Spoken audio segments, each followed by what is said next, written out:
3 a.m. 3 a.m. has to be one of the most chilling hours of the night. How or why, do you ask? Well, that's because it is the haunting hour. The hour where our world connects into the further. The further, you may ask?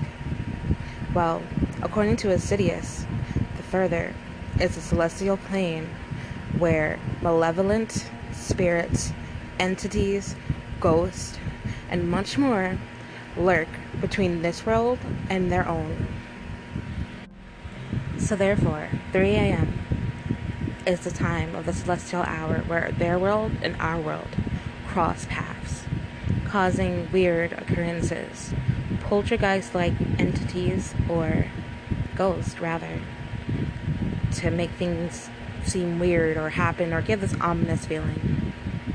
Why do they do this? So they can be known.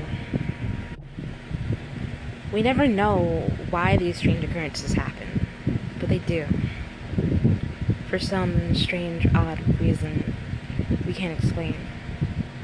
Well, I'm here to tell you my stories on what happens to me at 3 a.m. almost every single night. Please enjoy.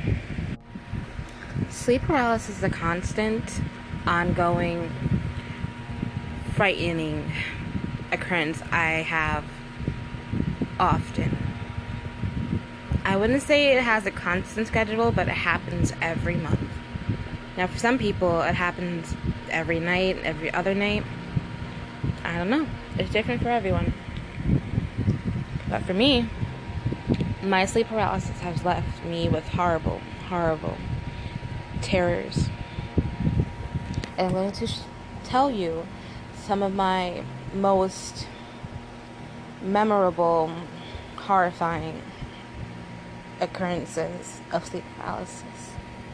Now, some people may say this wasn't sleep paralysis. It may have just been an attacking entity. I'm not sure. But I'll leave that up for you to decide. The first horrible memory I've had of sleep paralysis was when I was on the phone with my ex. I was getting sleepy. He tells me to go to sleep. I like sleeping on the phone with my boyfriend.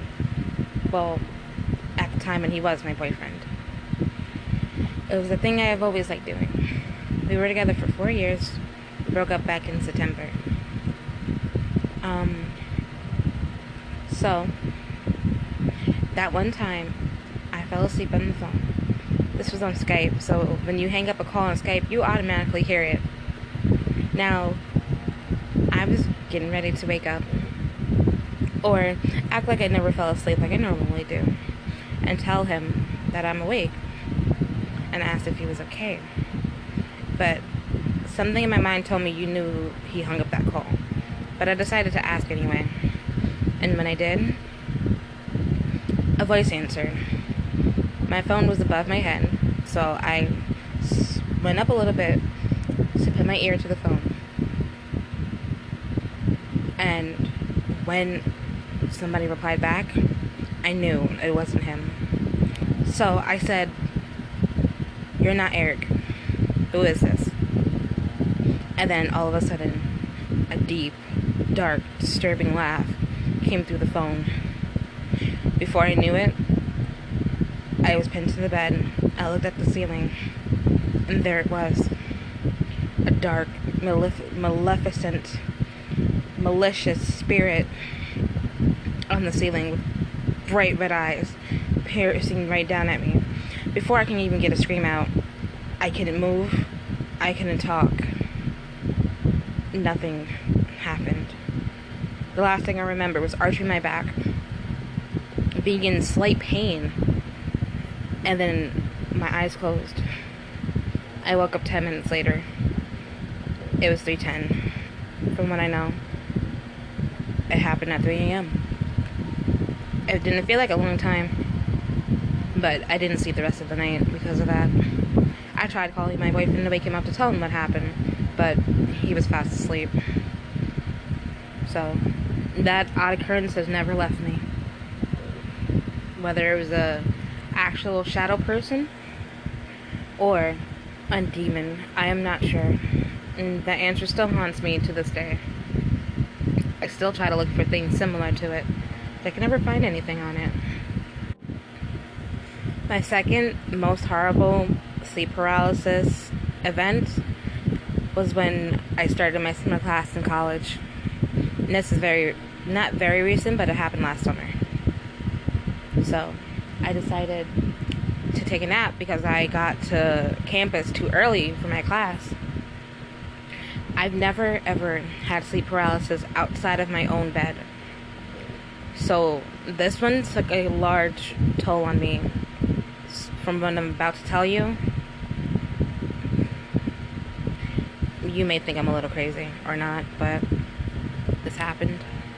So as I took a nap, everything felt fine. I held my book bag so nobody would take it. Then it happened. I felt frozen. I opened my eyes. I'm looking around, and then I reshut them again because I've learned not to open my eyes whenever I do have my sleep paralysis.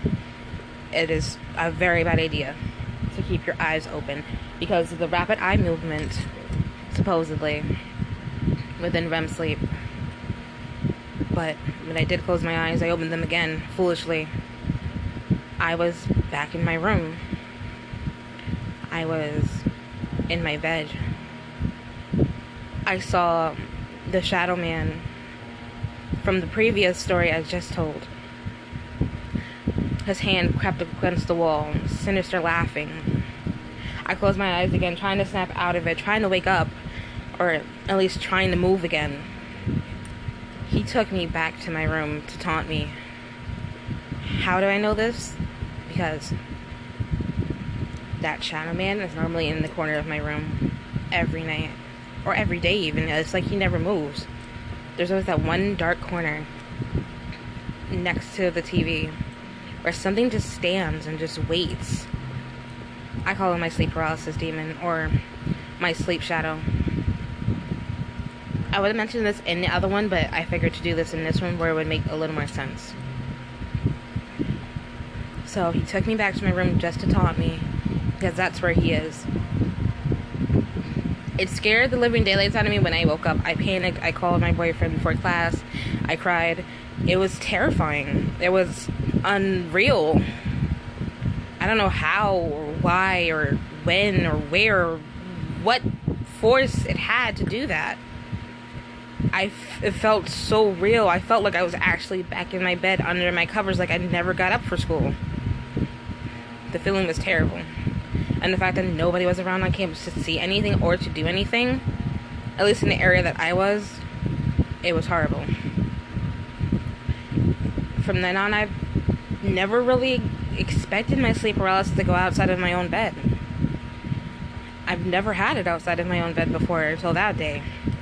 And so I'm very cautious about how I sleep and what time I go to sleep. Because 3 a.m. because this is beyond realistic. I don't know how, but I know for some people sleep paralysis happens wherever they sleep.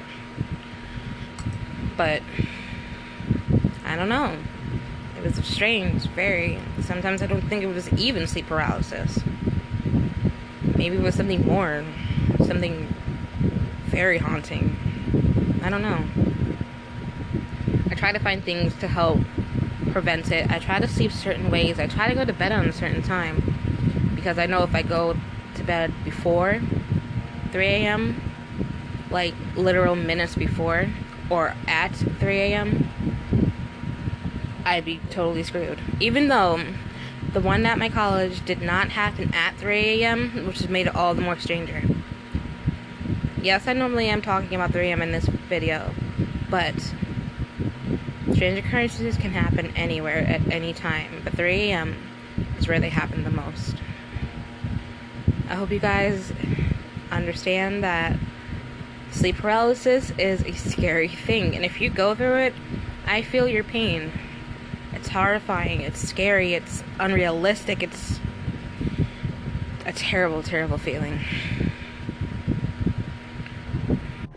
So, this is my stories on the supernatural. I will be making more videos like this.